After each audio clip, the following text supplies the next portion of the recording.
everybody's doing well, staying safe during this crazy COVID time, probably going crazy from being inside. I know I am. Hopefully we'll soon be back to normal, eventually at some point. The purpose of the video today is to talk a little bit about amp simulations versus the real thing.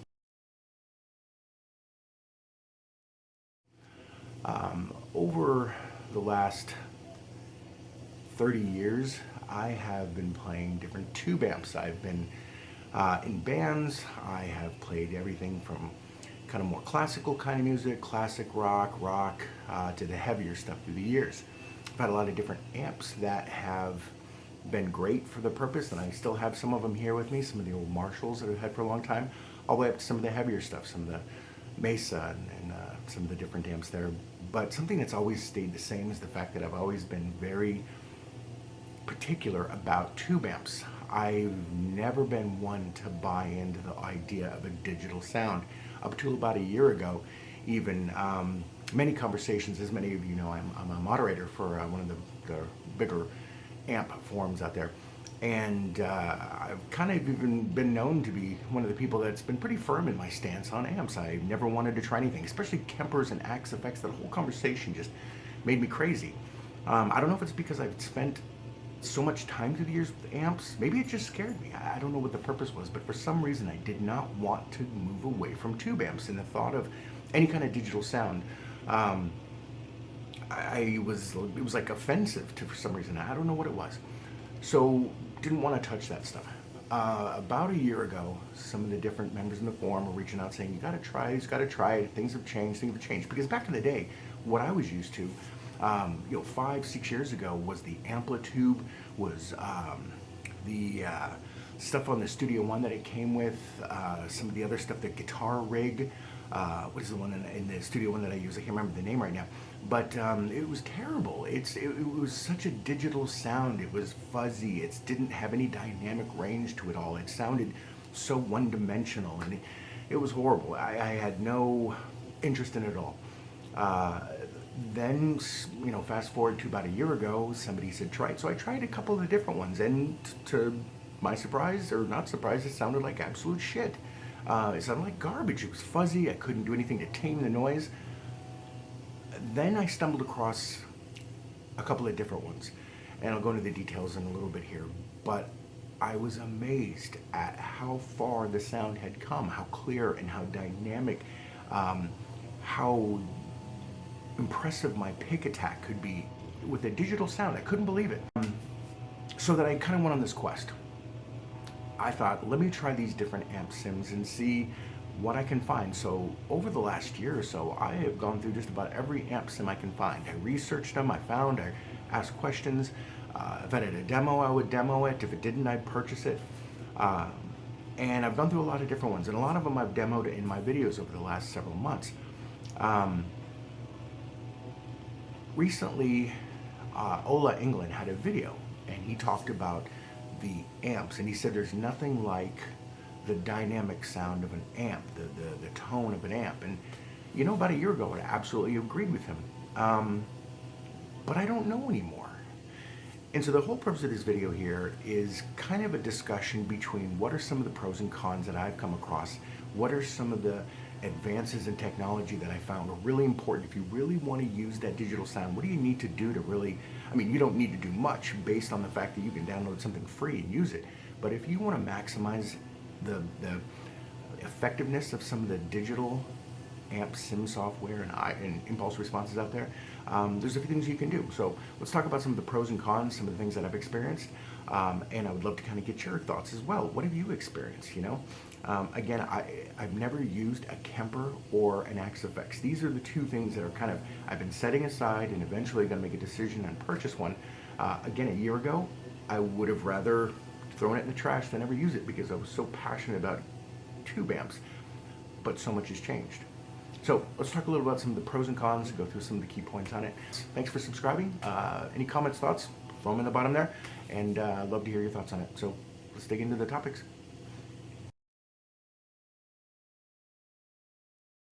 There was an article out not too long ago in an online magazine called Musician on a Mission, and all sorts of research done on different types of surveys that were done. People, they were asked questions about simulations versus 2 amps.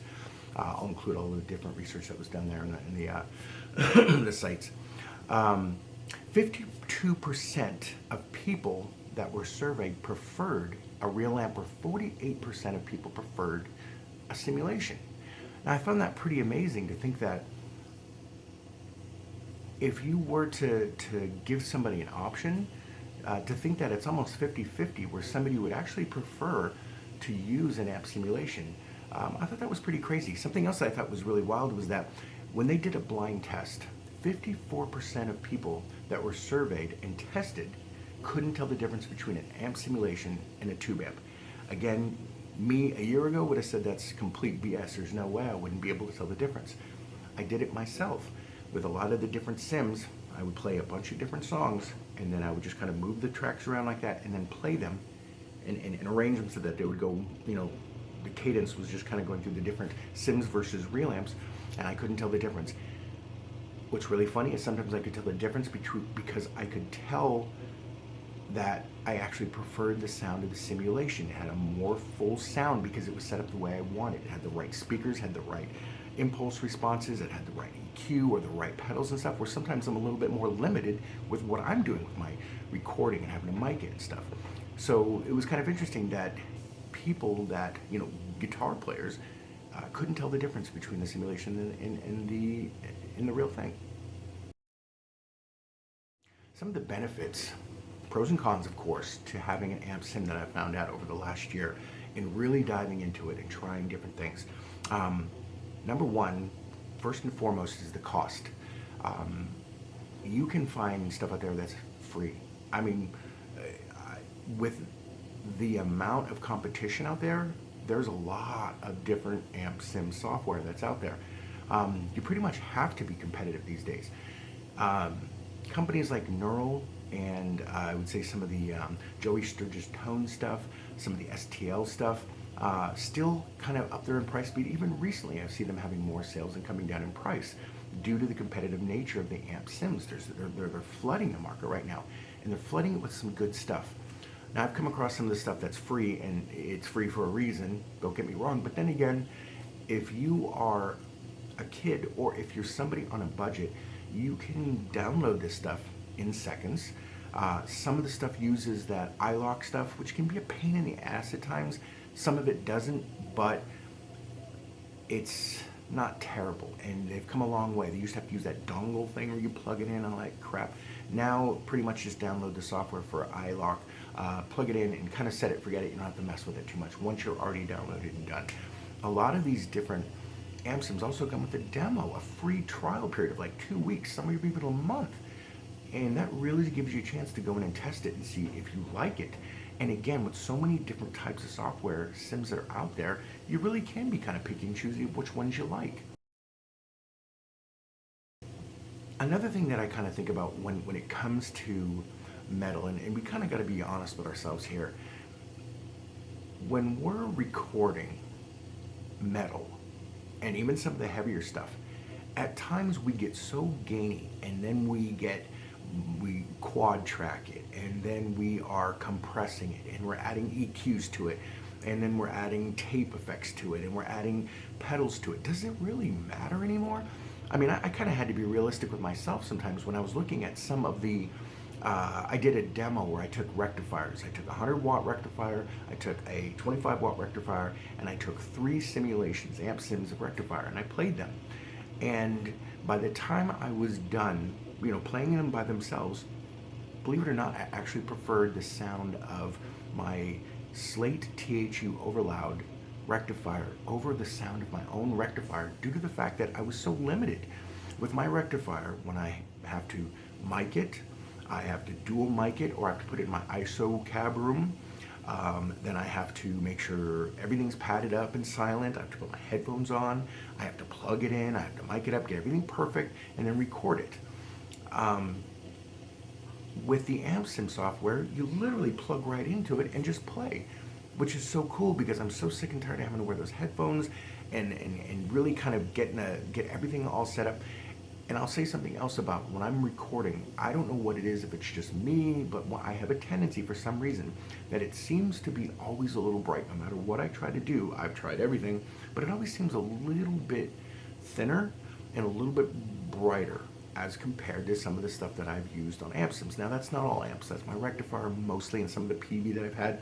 Most of my Mesa stuff doesn't really, or some of the other Mesa stuff or the Mark stuff that I have hasn't been, but my rectifier seems to always be kind of bright.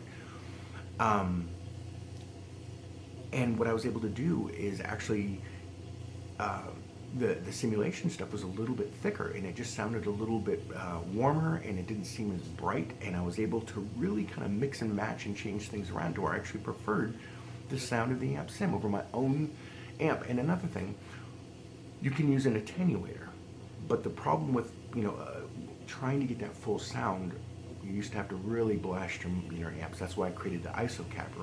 You can really turn it up and play it. But sometimes even with an attenuator, you're having to mess with things, and you're having to adjust this and that just to get the sound. And with the amp simulation, I found that I could literally click and drag things over, test them instantly, change them around, move things until I found that great tone that I wanted. So don't get me wrong, I love my amps and I love the tone, and I will always love my tube amps. But I will say, for somebody who is an absolute die-hard tube amp fan within the last year, I've really come around to what's out there. Another thing you can really benefit from when you're thinking about, and again, most of the stuff that I do, I don't play out in bands or gigs anymore. It's been years since I've done any of that stuff.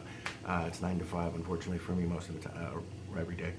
But I will say one of the key things that I will say I've noticed is that the consistency of my sound, the consistency of the tone, the consistency of my guitar and amps fluctuates depending upon what day it is and probably the weather. And I've read up on this, and it's actually a fact. They say that things such as current to the amps can fluctuate. Conditions of temperature can have effects on your amp. The tubes, of course, we know tubes can. So for example, at night I'm playing something and it sounds like absolute shit. I cannot get the tone right, and it doesn't sound, no matter what I do, I can get it right. Next morning, I'll come in and I'll set up and I'll get ready to attack it again, and everything sounds great, and I have no idea why. With the amp simulations, you can guarantee that your sound is always going to be the same. It's digital, so nothing is being impacted with tubes or currents or things like that. Once you pretty much set it and turn it on, you're going. And you ask bands like Metallica, they get a lot of flack for, they've always gone with their tube amps. They've always had their rectifiers or their diesels or whatever amps that they've used on stage. And they've been going to Kempers and Axe Effects. I'm not sure which one they use, but one of the two. And it's because they can get that consistent sound every single night. They don't have to worry about the fluctuations in power. They don't have to worry about their tubes. They don't have to worry about capacitors and transistors and all that stuff that can break down. Now, granted, for many years, I've been a cork-sniffing goofball about tubes. I'll admit, I've got tons and tons of tubes, and I love tubes.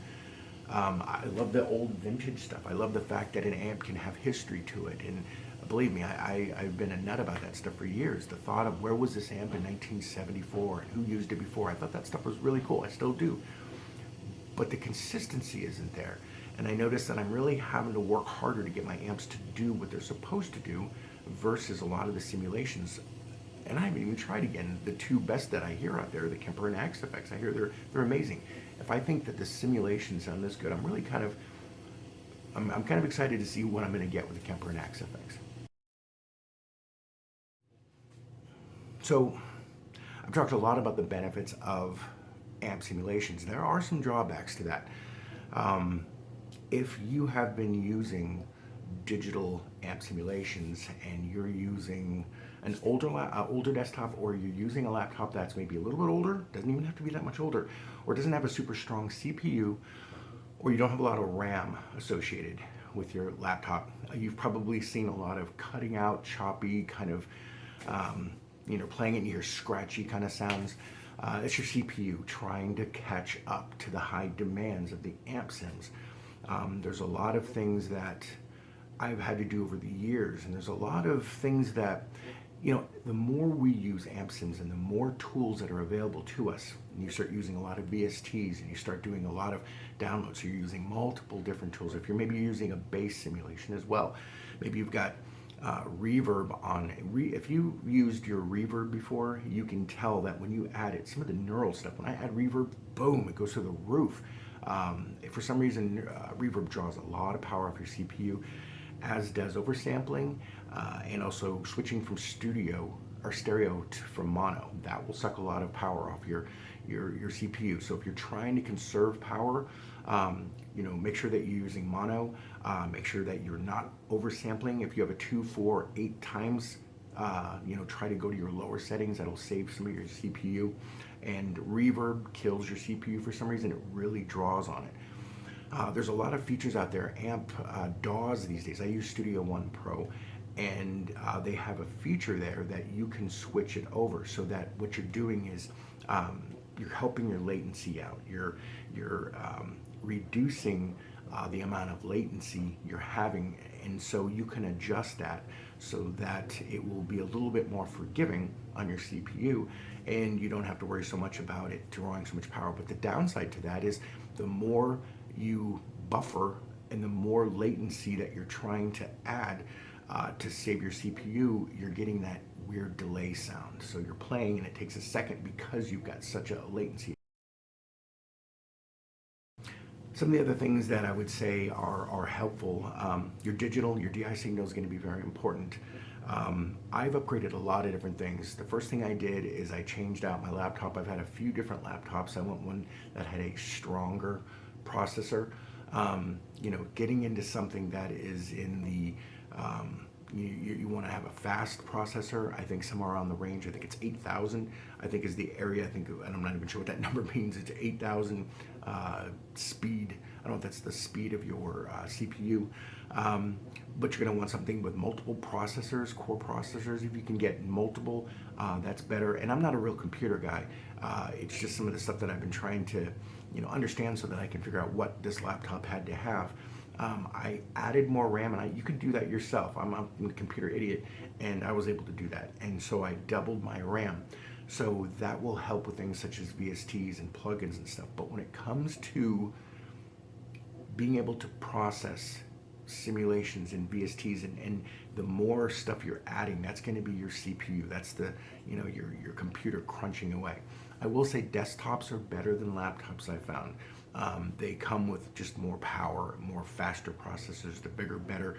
Due to the size of a laptop, they're more compact, and so you're going to sacrifice a bit of performance for that. You can buy laptops. This one here has a pretty good processor. It's pretty fast, a lot faster than some of the other ones I've had. But still, it has times where you'll reach its capacity. So things such as the fire wires. I've upgraded my DAW, my PreSonus DAW here, so there's a lot of different stuff that you could do to help improve the speed. USB connectors. There's different types of levels of connectors that you can have that are going to be faster. I found that I kind of went down to the whole, the electronic shop and asked what I could get, and they kind of helped me so that I could get some faster connections and stuff to help make things work a little bit faster. So there are ways around it. It can be a little bit more pricey, of course, but there are ways around that CPU issue. Another thing that I would recommend is if you're using a lot of amp sims, something you want to do is you probably want to upgrade your monitors. Because a simulation, when you're using a tube amp, you're using the speakers within your cabinets, right? And you're miking that. When you're using an amp simulation, you're listening to the sound come right out of your monitors, of course. So having a decent set of monitors doesn't have to be that expensive, but a decent set of monitors. The Rockets are a great bang for the buck, I understand. They're low price, but they sound fantastic, and they're comparable to some of the real high-end ones. Again, I've used a lot of different types of amp sims. I've tested a lot of different stuff, and there's different kinds of almost classifications or categories of amp sims I've seen.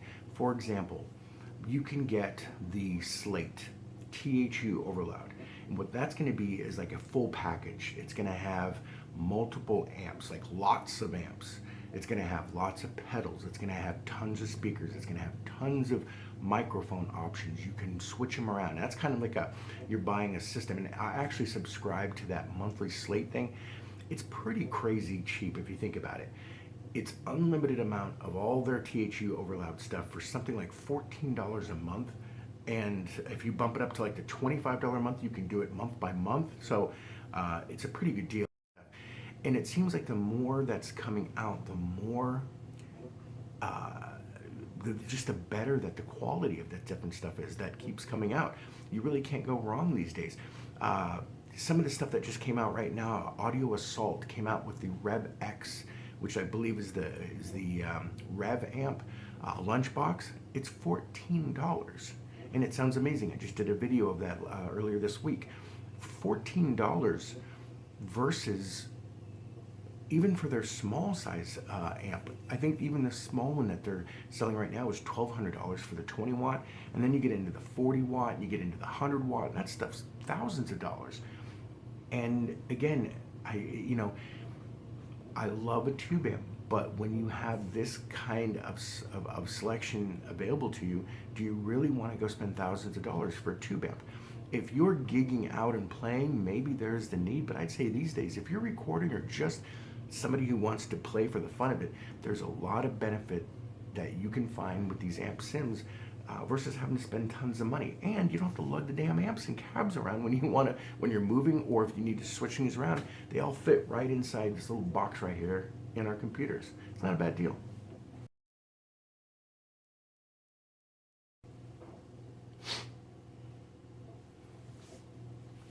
Last thing I want to add is when it comes to impulse responses, there's a lot of discussion about what makes an amp simulation so powerful and effective. And a lot of people believe it's your IR, or impulse response. And what that is, in a basic nutshell, is what your sound is going to come out of with regards to cabs and miking and even sometimes effects, different speakers, different size cabs. And you can download these different IR packages. And again, like a lot of these other things with simulations and different pedals and stuff, you see the prices come down. You can get big packages of impulse responses. You can get the Harley Benton stuff, Marshalls. You can get, name it, any kind of the Eddie Van Halen stuff. You can get PV. You can get Marshall cabs. You can get Mesa Boogie cabs. You can get all these different IR impulse responses in packages that you click on and drag it into your sim. And then you have endless, like some of the THU overloud stuff. You buy these packages, you get, I'm not kidding, hundreds of impulse responses that I can click on. I can try the Eddie Van Halen with, an SM57, or I can try it with a 121, or I can try it with any kind of microphone they seem to have available. You can mix and match them up. So literally the amount of different kind of impulse responses that you can match with different types of amps and different types of pedals is literally endless.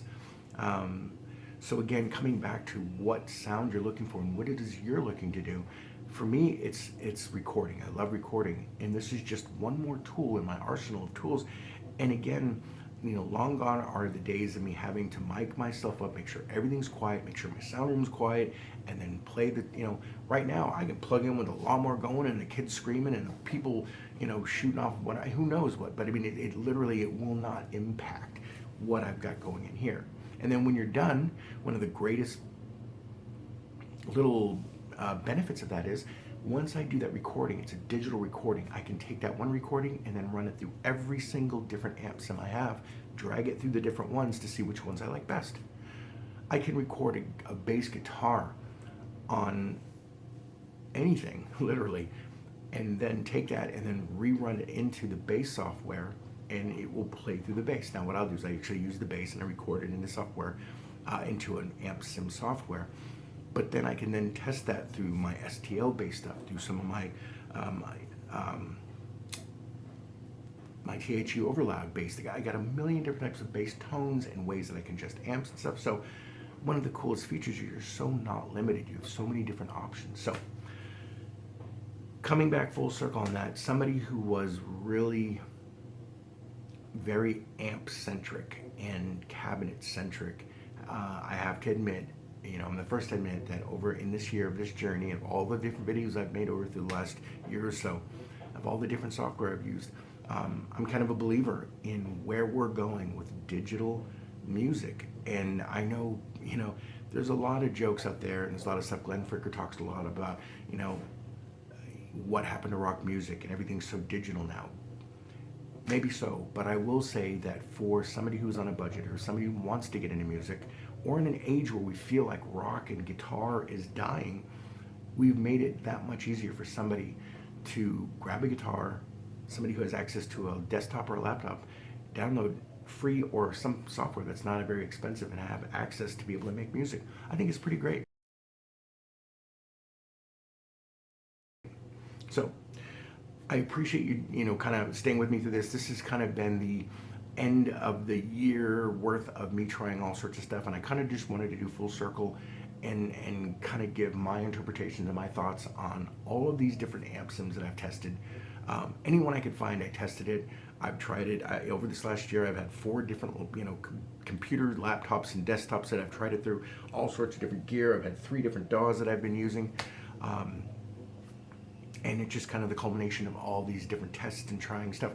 I will admit I have not yet tried a Kemper or Axe Effects. That's kind of at the end, my final pinnacle here, that where I did make a decision. I told myself, if I did believe and I did think that amp sim software was okay, even I said I would buy an Axe Effects or a Kemper. And so I got to put my money where my mouth is, and I'll buy the Axe Effects or Kemper. I don't know which one's better. They both sound pretty good to me from what I've heard.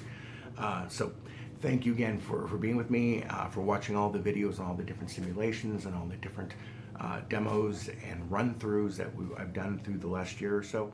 Again, thanks for subscribing. Again, my channel is a small little channel. I'm not in it to monetize. One of the things I feel kind of passionate about is the fact that when you are getting so big and you're monetized and everybody's sending you gear for free, I find it interesting, or I find it hard to believe that some of these folks are giving honest opinions about the gear, being that they're being paid. Isn't that a conflict of interest? So I don't know. My idea is that, I'm going to be as honest as I can. I don't plan to ever monetize anything. I'm going to give you a straight, and I do this just for the passion and love of gear. So you're probably the same way. So I appreciate all the discussions we've had. I appreciate all of your input, and thank you for subscribing. It's been a great journey. I plan to have many more. I'm going to go buy the Axe Effects or the Kemper now, and continue to make videos and try and test out gear and just giving honest opinions. I love making it. I'm passionate about guitar and I'm passionate about gear. So if I can help somebody, then it's all worth it. And I enjoy making the videos. So thanks for everything. Thanks for being with me, and hope you are all safe during this COVID craziness. And we'll talk to you real soon. Thanks for stopping by.